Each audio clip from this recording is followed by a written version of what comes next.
नमस्कार विद्यार्थी मित्रांनो, मी आहे भूषणदूत आणि स्वागत आहे तुमचं पुन्हा एकदा भूषणदूत अकॅडमीच्या या व्हिडिओ लेक्चर सिरीजमध्ये। तर विद्यार्थी मित्रांनो, एमपीएससी डिस्क्रिप्टिव्ह परीक्षा जी काही आहे, मुख्य परीक्षा जी आहे राज्यसेवेची, त्याच्यामध्ये जो डिस्क्रिप्टिव्हचा पेपर आहे त्याच्याबद्दल आपण एक बॅच सुरू केलेली आहे।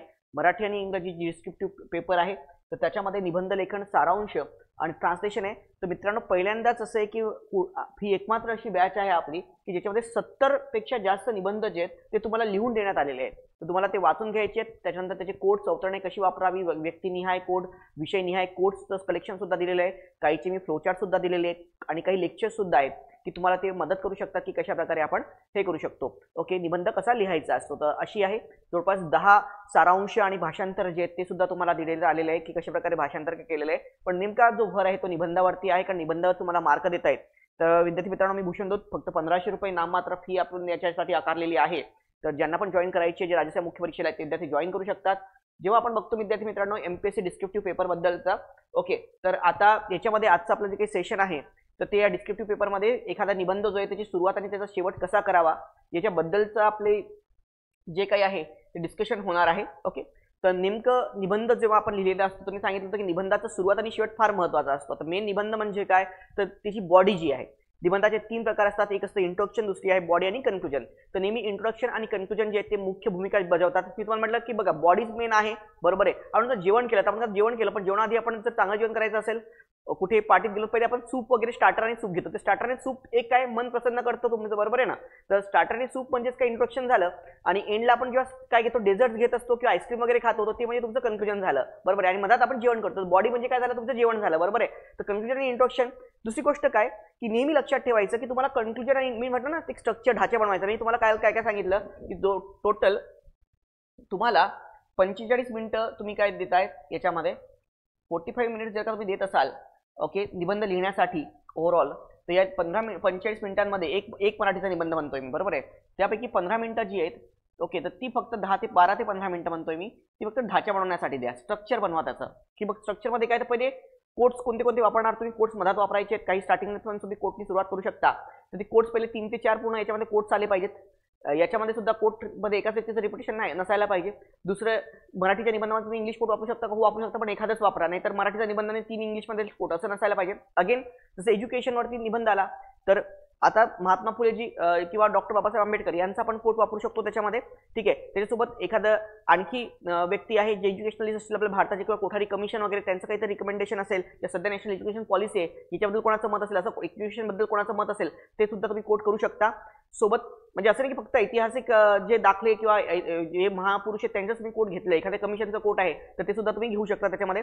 अगेन आंतरराष्ट्रीय स्तरावरचे जर का काही विविध, म्हणजे भारत सोडून दुसऱ्या देशातले जे काही व्यक्ती आहेत त्याच्यामध्ये, बरोबर आहे ना, तर ते जसे आहेत, जसं नेल्सन मंडेलांचं आहे, मलाला युसुफजाई आहेत, त्यांचे सुद्धा तुम्ही त्याच्यामध्ये कोट घेऊ शकता। असं सर्व निकष आणि तुम्ही त्याचा काय करू शकता, विचार करू शकता। ओके, हां, तर अशा प्रकारे तुम्ही कोट्स वापरायचे। पण कोट एकदा लिहायचे, नंतर इंट्रोडक्शन काय ते ठरवून घ्यायचं। तर इंट्रोडक्शनचं लेक्चर जे आहे ते इंट्रोडक्शन आणि कन्क्लुजन लिहिण्याची काही पद्धती आहे त्याच्यावरतीच आपलं राहणार आहे की कशा प्रकारे इंट्रोडक्शन लिहिता येतं। ओके, तसं तर आपण बॅचमध्ये खूप डिटेलमध्ये या गोष्टीला डिस्कस केलेलं आहे, पण आता ज्यांना बॅच लावणं शक्य नसेल ते सुद्धा इथे बघू शकतात, नाही तर खाली लिंक तुम्हाला दिलेली आहे मित्रांनो। ओके, काही म्हणतात की बॅच म्हणून लेक्चर घेत आहेत, बॅच जॉईन करावी। आता निश्चित मी काय खोटं बोलणार आहे, शेवटी कोणाचा पण उद्देश, जर का कोणी एखादी अकॅडमी चालवतोय तर विद्यार्थी बॅच जॉईन करावी हा उद्देश असतोच कोणाचाही। उगाच असं नाही की मी म्हणेल की नाही बॅच जॉईन करा, पण तरी त्याच्याशिवाय ज्यांना नसेल शक्य त्यांनी थोडेफार ज्या गोष्टी करतील ते घेऊ शकतात। तर 12 ते 15 मिनिटं जी आहेत ती इंट्रोडक्शनमध्ये तुम्हाला ढाचा बनवण्याला द्यायची आहे की स्ट्रक्चर काय असेल, पहिले कोट्स काय ते पहिले बघून घ्यायचे, नंतर इंट्रोडक्शन आणि कन्क्लुजन ठरवून घ्यायचं। असं नाही की इंट्रोडक्शन नंतर बॉडीचं नंतर कन्क्लुजन, पण तुम्ही पहिले स्ट्रक्चरमध्ये इंट्रोडक्शन आणि कन्क्लुजन इंटरलिंक करा। इंट्रोडक्शन आणि काय कन्क्लुजन हे नेहमी इंटरलिंक्ड असलं पाहिजे। एखाद्या व्यक्तीपासून तुम्ही जर का स्टोरी चालू करता आहात तर त्या व्यक्तीवरती ती स्टोरी एंड झाली पाहिजे, कन्क्लुजनमध्ये पण तो व्यक्ती आला पाहिजे। मग मधात तुम्ही स्ट्रक्चरच्या ढाचा जो बॉडी आहे त्या विविध बाबी आणा तुम्ही, ठीक आहे ना। हां, तर इंट्रोडक्शन आणि कन्क्लुजनची सांगड तुम्हाला घालता आली पाहिजे, महत्त्वाचं आहे। ते इंट्रोडक्शन आणि कन्क्लुजन तुम्ही कनेक्ट केलं पाहिजे। ओके, नेमकं आणखी तुम्हाला एक गोष्ट मी कालच्या त्या आधीच्या लेक्चरला सांगायला विसरलो की 5 मिनिटं शेवटची निबंधामधली, ओके, तिथे 12-15 मिनिटं गेली, 25 मिनिटामध्ये तुम्ही जो निबंध आहे तो लिहायचा आहे। ह्या लिहिण्यासाठी वेळ तुम्हाला 25 मिनिटं, ओके। आणि त्याच्यानंतर मग 5 मिनिटं शेवटची तुम्हाला ठेवायची आहेत, ती म्हणजे काय, ते एकदा प्रूफ रिडिंग म्हणजेच काय की कुठे काही, कारण याचं खूप खराब इम्प्रेशन पडतं. खूपदा आपण लिखाणामध्ये फास्ट लिहितो तेव्हा काना, मात्रा, उकार, विलांट्या या आपल्या चुकलेल्या असतात, कधी काही राहून जातं. तर ते एकदा प्रूफ रिडिंगसाठी ते हे निश्चितपणे मित्रांनो तुम्हाला 5 मिनिटं जी आहेत ती proof reading of an essay okay ही तुम्हाला ठेवायची आहे.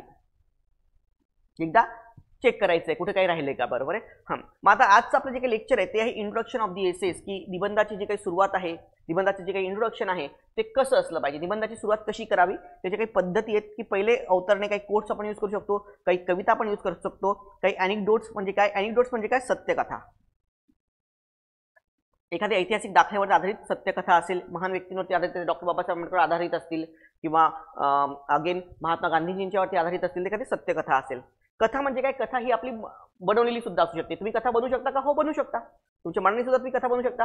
कविता सुद्धा तुमच्या मनाने तुम्ही बनवलेली सुद्धा टाकू शकता. असं नाही की एखाद्या व्यक्तीची टाकली पाहिजे, उलट चांगलं इम्प्रेशन पडेल जर तुम्ही स्वतः काहीतरी बनवलेली कविता असतील तर. क्वेश्चन, त्यानंतर कॉन्टेक्च्युअल imagination, sense of urgency, facts आणि रिपोर्ट्स या सगळ्यांचे विविध प्रकार कसे आहेत, सुरुवात करायची ती आपण बघूयात.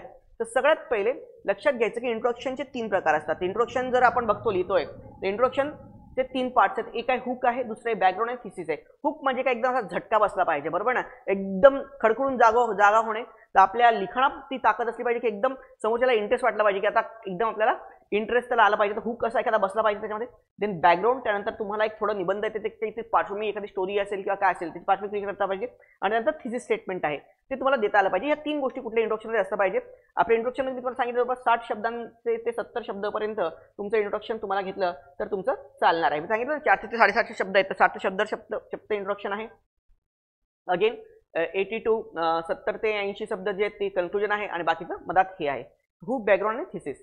तर आता सगळ्यात पहिले आपण जर का बघितलं की एखाद्या कोटनी आपण सुरुवात करू शकतो, तर आपल्याला बरेच मी कोट तुम्हाला विषयनिहाय दिलेले आहेत, इन्व्हायरमेंटल पॅसेज वगैरे काय असतील वगैरे ना. हां, परंतु आपण जर का कोटमध्ये जर का विचार केला तर आणखी आपल्याला ट्रेस्ट विथ द डेस्टिनी, आता एखाद्या देशावरचा कुठलाही पण पॅसेज असेल, समजा गरिबीवरती आधारित सुद्धा पॅसेज असेल किंवा आणखी लोकशाहीवरती आधारित पॅसेज असेल, भारताच्या याच्यावरती जर का पॅसेज असेल, तर तुम्ही त्याची सुरुवात जी आहे ती डॉक्टर पंडित जवाहरलाल नेहरू भारताचे पहिले पंतप्रधान आहेत त्याच्या ट्रेस्ट टू द डेस्टिनी म्हणजे नियतीशी करार या याच्यावरनं तुम्ही सुरुवात करू शकता. ओके, आपण मी हा फ्रीज दिलेला आहे. पुन्हा निबंध तुम्हाला 1775 तो तसा आला होता 2 वर्ष आधी. मी सांगितलं होतं की हा येऊ शकतो आणि तो पहिलाच निबंध मी तो घेतला होता, तोच आला होता. ठीक आहे, तर आपण जर का बघितलं तर ट्रेस्ट विथ डेस्टिनी म्हणजे कित्येक वर्ष आपण नियतीशी करार केला होता. काय आहे तर की कित्येक वर्ष आपण नियतीशी करार केला होता आणि आज आपली प्रतिज्ञा पूर्वत्वाने नव्हे परंतु बऱ्याच अंशी प्रत्यक्षात उठवण्याचा क्षण आला आहे. मध्यरात्रीच्या प्रशांत समयी सारे जग झोपलेले असताना भारत स्वतंत्र युगात नवा जन्म घेत आहे. भारताची आता इथपर्यंत तर ते पण हे पण फार महत्त्वाचं स्टेटमेंट आहे बघा. भारताची सेवा म्हणजे भारतातील कोट्यावधी पीडितांची सेवा, दारिद्र्य, रोगराई, संधीची असमानता याची उच्चाटन म्हणजे भारताची सेवा. प्रत्येकाच्या डोळ्यातील प्रत्येक अश्रू पुसला गेला पाहिजे ही आपल्या पिढीतील सगळ्यात थोर व्यक्तीची महत्वाकांक्षा म्हणजे कोण, महात्मा गांधीची महत्वाकांक्षा आहे. 14 ऑगस्टच्या मध्यरात्री मध्यवर्ती सभागृहात मग हे ट्विस्ट द डेस्टिनी हा जो ऊर्जस्वल ठेवा आहे पंडित जवाहरलाल नेहरूंचा, तुम्ही याने सुरुवात करू शकता. ओके, ट्विस्ट डेस्टिनी याचं इंग्लिश सुद्धा भाषांतर आहे ना, ते इंग्लिश सुद्धा भाषांतर ते सुद्धा पाठ करून ठेवा. इंग्लिशच्या निबंधात सुद्धा जर का डेमोक्रेसीवरती निबंध आला, भारतावरती काही निबंध आला असेल तर त्याच्यात तुम्ही सुद्धा ही गोष्ट जी आहे ती वापरू शकताय. ओके, तर पहिला आहे ट्रेस्ट टू द डेस्टिनी, हा फार चांगली सुरुवात. आता बघा कुठल्या गोष्टी सुरुवातीला वापरायच्या, कुठल्या गोष्टी शेवटी वापरायच्या हे सुद्धा आपल्या लक्षात. कन्फ्युजनसाठी कोणते कोट्स आहेत, कन्फ्युजनसाठी कोणत्याच मुद्दे आहेत, तर ट्रेस्ट टू द डेस्टिनी जी आहे ही एंडला नाही हे होणार, ही सुरुवातीलाच लागू होणार, बरोबर आहे. कारण भारताचा जन्म झाला होता, जन्म होताना सांगितलेली गोष्ट आहे म्हणजे ती कुठे असली पाहिजे, स्टार्टिंगलाच आली पाहिजे.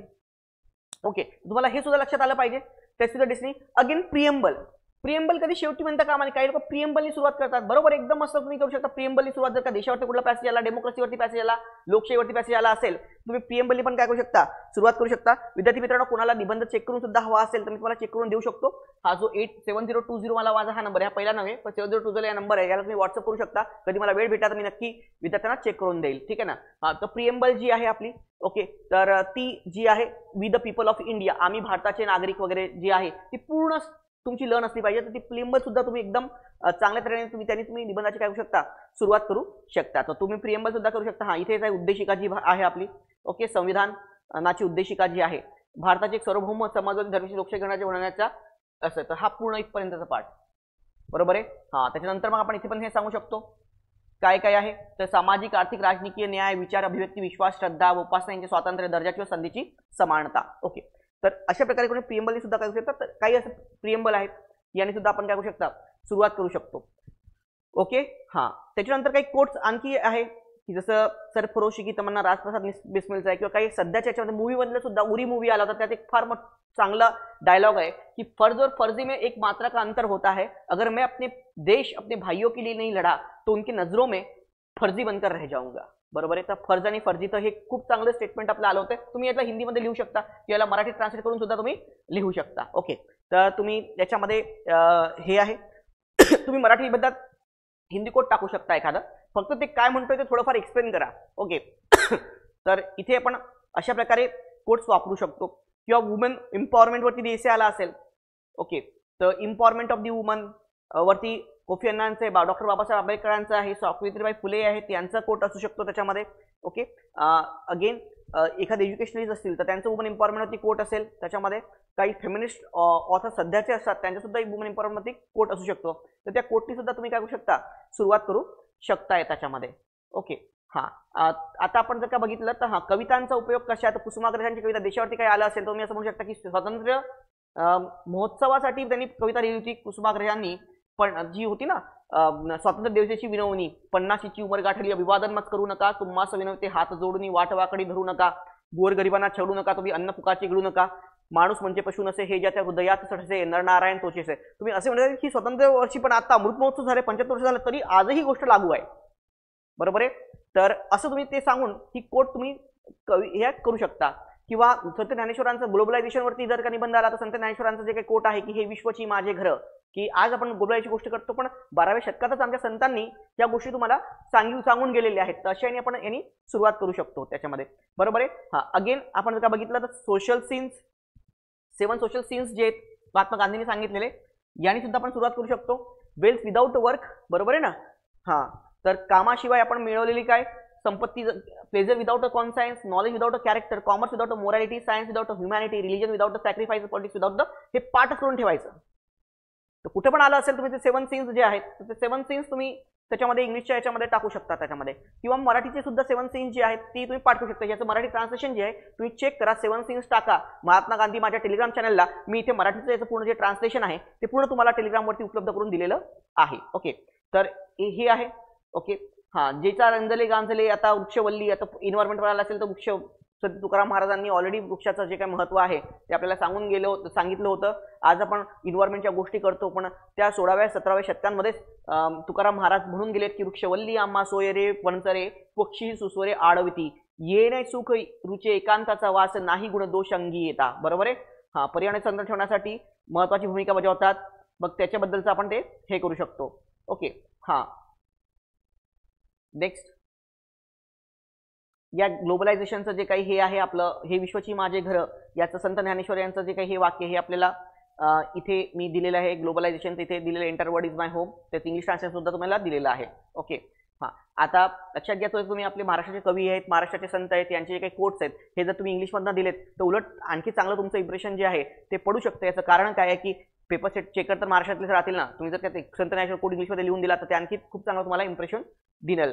बरोबर आहे. हां, आता सध्याचे जे कवी आहेत त्यांच्या सुद्धा तुम्ही काही कविता लिहू शकता. जसे नितीन चंदन शिवेंची कविता आहे की जेव्हा सेक्युलरिझमवरती तुम्ही लिहू शकता, किंवा आपल्याच्या की सारे धर्मग्रंथ वाचले पाणी चालताना फक्त एवढीच चूक झाली, बोटाला जिभेवर न्याय द्यावे लागले, मी धर्मांना थुक्का लावला आणि माणूस झालो. ओके, तर खूप चांगली ही आहे त्याच्यामध्ये. ओके, रंगाची फार भीती वाटली मला, लोक रंग बघून जात ठरवतात, म्हणून मी अख्खं घरच पांढरं शुभ्र केलं, मी जातीला चुना लावला आणि मी माणसात आलो. खूपच मस्त कविता आहे कवी नितीन चंदन शिवेंची. तर ही सुद्धा तुम्ही हे करू शकता.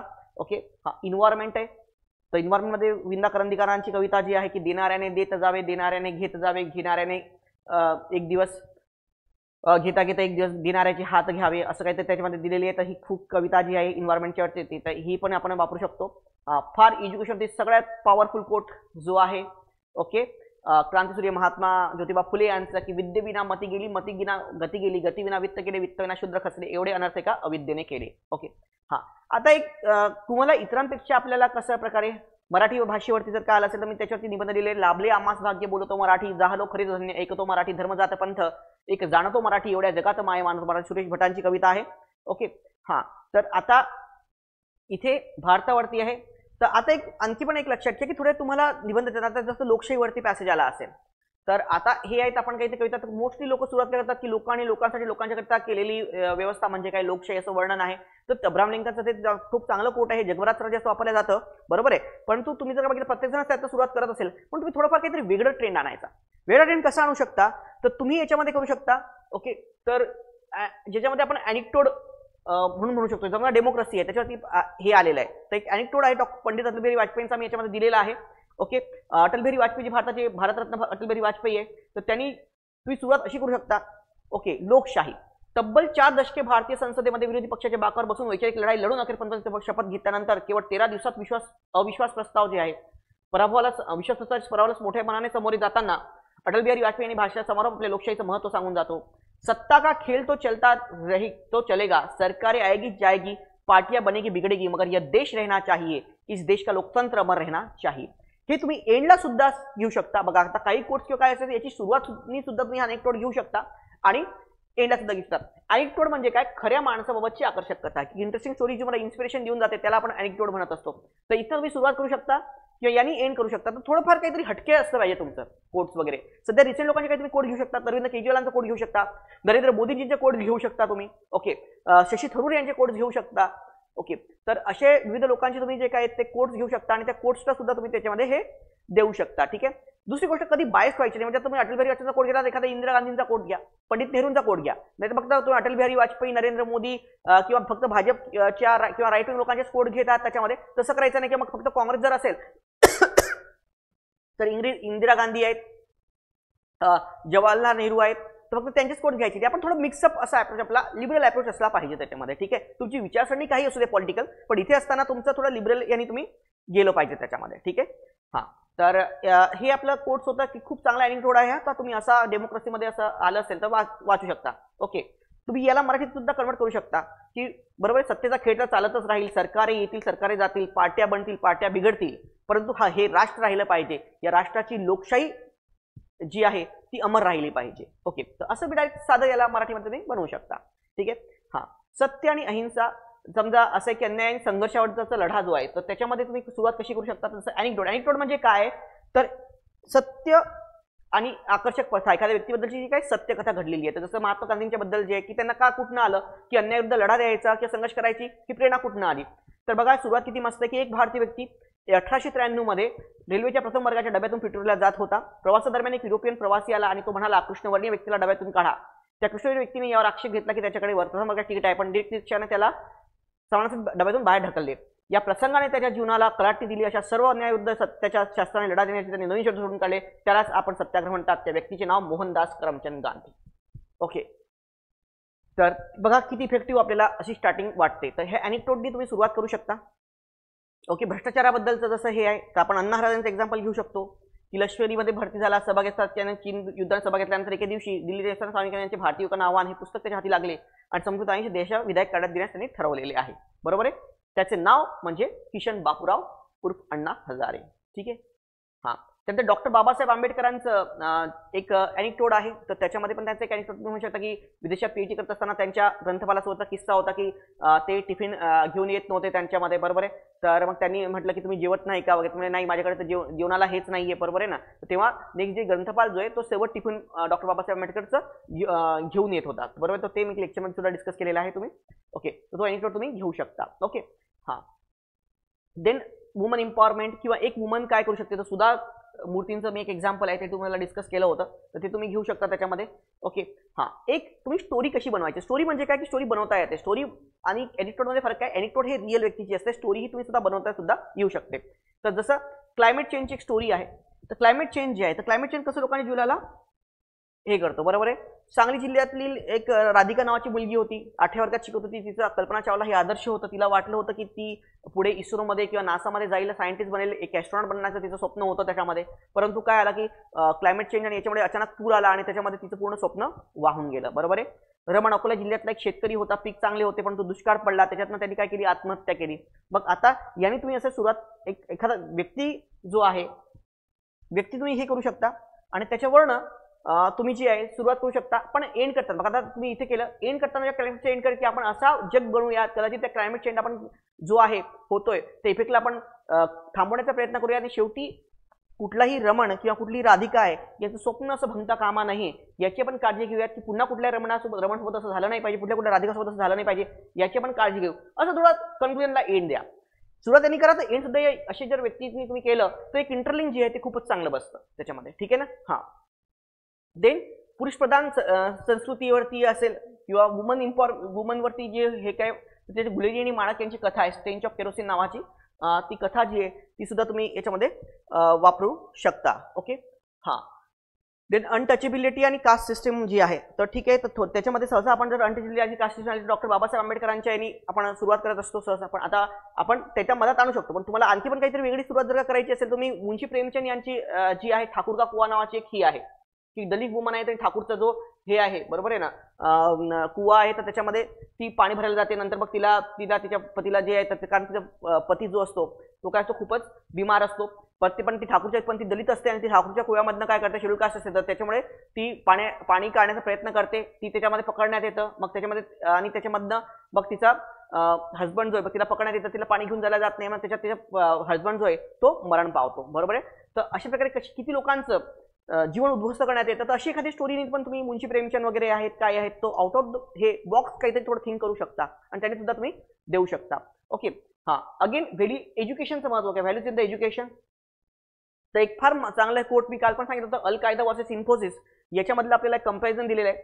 तर अल कायदा ओके, तर थॉमस एल फ्रीडमॅन जे आहेत बरोबर आहे त्यांनी सांगितलं की अल कायदा एज्युकेशन फक्त देऊन फायदा नाही, पण त्या एज्युकेशन व्हॅल्यू सुद्धा असली पाहिजे. मग काय आहे त्याच्यामध्ये की टेररिस्ट आउटफिट अल कायदा with Indian software giant Infosys. Friedman said that the people in both Infosys and Al-Qaeda are highly educated, have a mission and commitment. The only difference between the two that one works for the society, the welfare of the country, human beings, while other carries out the 9/11 attacks. बरोबर आहे. तर comparison काय, दोन्ही पण youth होते बरोबर, दोन्ही पण काय होते यूथ होते, दोन्ही पण काय होते दोन्ही पण अल-कायदा असेल इन्फोसिस यंग चार्म यूथ होते, विथ हाय एस्पिरेशनचे यूथ होते, पण intention in the values in the education कुठेतरी भटकलेल्या होत्या. म्हणून एकाने काय केलं, एकाने 9/11 अटॅक केला, दहशतवादी कारवाया केल्या, एकाने काय केलं जगाला वेलफेअर ऑफ द कंट्री एक सॉफ्टवेअर मोठा जायंट म्हणून उदयास आला. That is in values in the education कुठे मॅटर करतं हे दिलं असेल.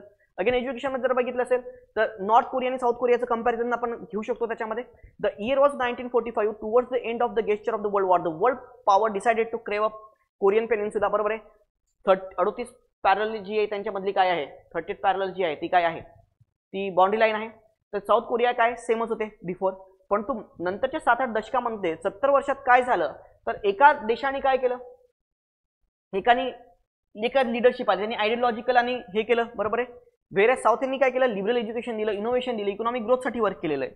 7 दिवसानंतर तुम्ही 7 डिकेड नंतर 70 वर्षानंतर तुम्ही स्वतः बघू शकता की या दोन्ही देशांमध्ये किती मोठा फरक आहे. एक देश फक्त व्हायोलेट करतो ह्युमन राईट्सला, दुसरा देश आहे तो लिबरल डेमोक्रेसीसाठी काम करतोय बरोबर आहे. एकीकडे पूर्णतः पॉवर्टी आहे, दुसऱ्या याच्यामध्ये काय आहे ओके. तर आणि अदर हॅज व्हॉट प्रॉस्पेरिटी आहे. अगेन ओल्ड एज्युकेशन आणि डेस्टिनी. तर मग दुसरीकडे काय की एक फार मोठे इकॉनॉमिक पॉवर म्हणून उदयास आलेला आहे साऊथ कोरिया. तर हा फरक आहे. एज्युकेशन बघा 7 दशकानंतर जे एकच सेम होते त्यांच्यात किती फरक पडला, फक्त हे कशामुळे पडला, कारण एज्युकेशन सिस्टम दोघांची वेगळी होती. म्हणून व्हॅल्यूज इन द एज्युकेशन हे आहे. Again sense of urgency, environment and इकॉलॉजीमध्ये सेन्स ऑफ अर्जन्सी म्हणजे काय बरोबर आहे. तर सेन्स ऑफ अर्जन्सी क्रिएट करता आली पाहिजे. जसं तुम्ही सुरुवात करता इन्व्हायरमेंटचं प्रायसेज आहे, तुम्ही अशाही वर्डनी सुरुवात करू शकता. हवेचा दर्जाचा निर्देशांक नेहमीच धोक्यात पोहोचत असतो. दूषित भूजल हे आजचे निखळ वास्तव आहे. पाण्याने गच्च भरलेले ओसरत आहेत. समुद्राच्या पाण्याखालची पातळीत वाढ होत आहे. वाणोद्यान हा प्रदूषित आहे. प्लास्टिकच्या कचऱ्याने संपूर्ण इकोसिस्टम गंध होत आहे. असं पूर्ण एकदम निगेटिव्ह गोष्टी एकदम हे करून घ्यायच्या. अरे बापरे हे होत आहे, ते होत आहे, ते होत आहे. बरं आपल्या प्रत्येकावर होणे निश्चितच आहे. नेहमी पूड आहे, अकस्मात बदल होत आहे, चक्र पिकांच्या आकृतीपणात बनणारे बदल होत आहेत, हे ते त्याचं एकदम this known as sense of urgency create करणे बरोबर आहे.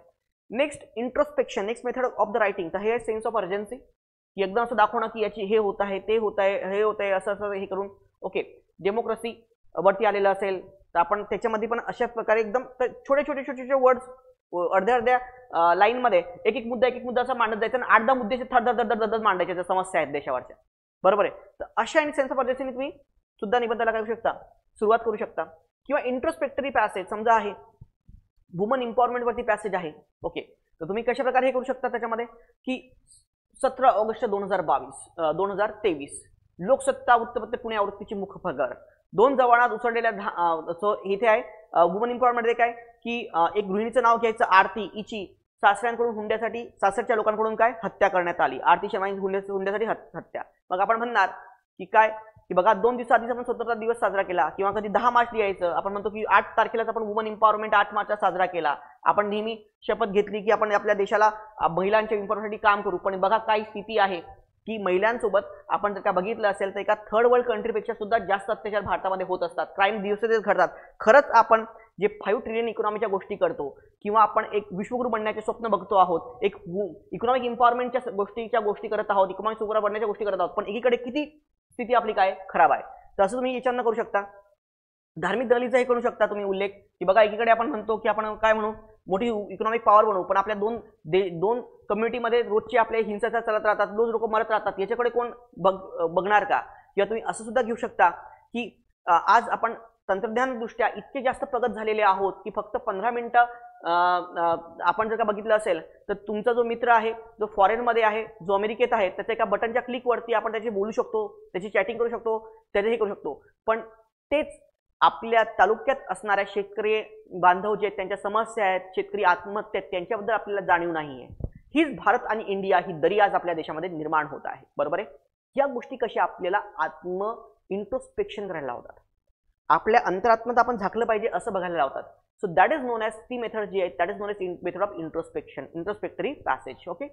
हां, वुमन एम्पॉवरमेंटच्या. ओके. हां, देन सबका साथ सबका विकास. हां, आता एंड असं बघितलं बरोबर ना. हां, किंवा हां एखादा सुप्रीम कोर्टचं जजमेंट आहे त्याने तुम्ही सुरुवात करू शकता. तर सध्या वुमनवरती बरेच सुप्रीम कोर्ट जजमेंट देत आहे, तर त्याच्या जजमेंटच्या नुसार त्यांनी सुद्धा तुम्ही सुरुवात करू शकता. सबका साथ सबका विकास. आता हे जे गोष्टी आहेत त्या थोड्याफार एंडला वापरायचा. फॅक्ट्स अँड फिगर्स तुम्ही यूज करू शकता. फॅक्ट्स अँड फिगर्स कशा प्रकारे आपण यूज करू शकतो तर बघा. हां, 19 लोकसंख्या 1.7 अब्ज एवढी होती, आज 7.2 अब्ज एवढी आहे. तिच्यात वाढच होत आहे. 2050 मध्ये लोकसंख्या 9.6 अब्ज कोटी एवढी असेल. मग 2100 मध्ये जर का ती 10 अब्ज असेल, मग इतकं शेतीत गुंतलेली आहेत. मग आता शेतीवरती मग शेतीचं महत्व काय, त्यानंतर मग अवलंबून नाही आहेत लोक, पण जीवन प्रत्येकाला लागतंय. मग या अशा प्रकारे फॅक्ट धड फॅक्ट द्यायचे तुम्ही. अनएम्प्लॉयमेंटचा इश्यू असेल, युवकांची समस्या, अनएम्प्लॉयमेंट धड फॅक्ट द्या तुम्ही त्याच्यामध्ये. तसे धड एकदम फॅक्ट तुम्ही देऊन दिले एकदम, पण ते फॅक्ट ऑथेंटिक असले पाहिजे. लक्षात घ्या, मनाने काही गंडवू नका. फॅक्टमध्ये फॅक्ट जे ते नेहमी आपले जे आहेत ते ऑथेंटिकच तुम्ही देता आले पाहिजे. ओके. हां, अगेन रिपोर्ट आणि इंडेक्स. एखाद्या युनायटेड नेशनची रिपोर्ट आली असेल त्या रिपोर्टचा तुम्ही दाखला देऊ शकता. ओके. ICAR ची रिपोर्ट असतील त्याचा तुम्ही दाखला देऊ शकता. ओके. तर ह्या ज्या आपल्या काही ज्या रिपोर्ट्स असतात त्या रिपोर्टचा तुम्ही दाखला देऊ शकता. तर म्हणजे युनायटेड नेशनच्या रिपोर्टनुसार. ओके. हां, जर का रिपोर्टचं नाव आठवत नसेल तर एका आंतरराष्ट्रीय अहवालानुसार. ओके. आणि त्या रिपोर्टच्या यानी आपण जर का बघितलं तर त्यांनी आपण ते सुरुवात करू शकतो. तो तुम्ही रिपोर्टचा दाखला देऊ शकता. आता कन्क्लुजन कसा करायचा. ओके. हा एक फार बेस्ट कन्क्लुजन आहे. जेव्हा विश्वाचं सगळे कल्याण हो, मग हा कन्क्लुजन कुठेही लागू शकतो. तुम्ही जर का बघितलं. हां, आणि लिहिताना असंच लिहायचं तुम्ही. तो या संस्कृतला लँग्वेजमध्ये लिहायचं, मराठीमध्ये जर का लिहित असाल तर. ओके. ओम सर्वे भवन्तु सुखिनः, सर्वे सन्तु निरामया, सर्वे भद्राणि पश्यन्तु मा कश्चित्. खूप चांगलं इम्प्रेशन पडतं की काय मे ऑल बिकम हॅपी, सगळ्यांचं भलं हो, मग सगळे सुखी होत, कोणीही कोणाला दुःख मिळू नये. बरोबर आहे. Okay. May all see the auspicious, no can suffer, आणि सगळीकडे शांती शांती शांती असावी. तर हे आपल्या याच्यामध्ये आलेलं आहे ना. तर अशाने तुम्ही एंड करू शकता सर्वे भवन्तु सुखिनानी. बघा आता तुम्हाला लक्षात मला सांगा, सुरुवात आपण सुरुवातीत कधी आपण ओम शांती शांती म्हणतो का रे. आपण नेहमी एंडलाच म्हणतो ना. आपल्याला हे कळलं पाहिजे की कुठला कोट सुरुवातीला वापरायचा आणि कुठला कोट शेवटी वापरायचा. शेवटी जेव्हा असं येतं हे शेवटीचे आहेत. ट्रेस विथ द डेस्टिनी, नियतीशी करार असेल, बरोबर आहे, किंवा प्रियम्बल असेल, उद्देशिका असेल, ही कधी शेवटी नसते, ही सुरुवातीला असते. तर ते नेहमी सुरुवातीला वापरायचे. पण याच्यासारखे जे काही कोट्स आहेत ते जे आहेत ते नेहमी शेवटी वापरायचे आपण. बरोबर आहे. आता हा कुठलाही डेमोक्रेसीचा सुद्धा पॅसेज याला सुद्धा हा लागू होतो. हा एज्युकेशनचा पॅसेज असेल की सगळ्यांचं भलं हो हेच आपलं स्वप्न आहे, त्याला लागू होतो. ग्लोबलायझेशनला सुद्धा हा काय होतो, लागू होतो. तर काही कोट्स आहेत. आणि काही कोट्स असे सुद्धा असतात, जसं मी तुम्हाला सांगितलं होतं की सत्ता का खेळ तो चलता रहेगा, सरकार आएंगी जाएंगी. तर हा हे यांनी आपण सुरुवात सुद्धा करू शकतो आणि यांनी आपण एंड सुद्धा करू शकतो. तर असं आपल्याला हे कळलं पाहिजे. ओके. हा अगेन फार महत्वाचं जो रवींद्रनाथ टागोरांचा जो काही कोड आहे. ओके. रवींद्रनाथ टागोरांची कविता आहे, ही पण तुम्ही खूप जास्त मोठ्या प्रमाणात वापरू शकता. जी कोणती आहे इंग्लिशमध्ये सुद्धा वापरू शकता. आणि ही पण कुठला पण सोशल इश्यू असेल, इकॉनॉमिक इश्यू असेल, पॉलिटिकल इश्यू असेल, देशावरती असेल, डेमोक्रेसीवरती पॅसेज असेल, इन्व्हायरमेंट इकॉलॉजीवरती पॅसेज असेल, बरोबर आहे. असे कुठल्याही पॅसेज तुम्ही यांनी एंड करू शकता. ओके. याचं मराठी ट्रान्सलेशन दिलेलं आहे.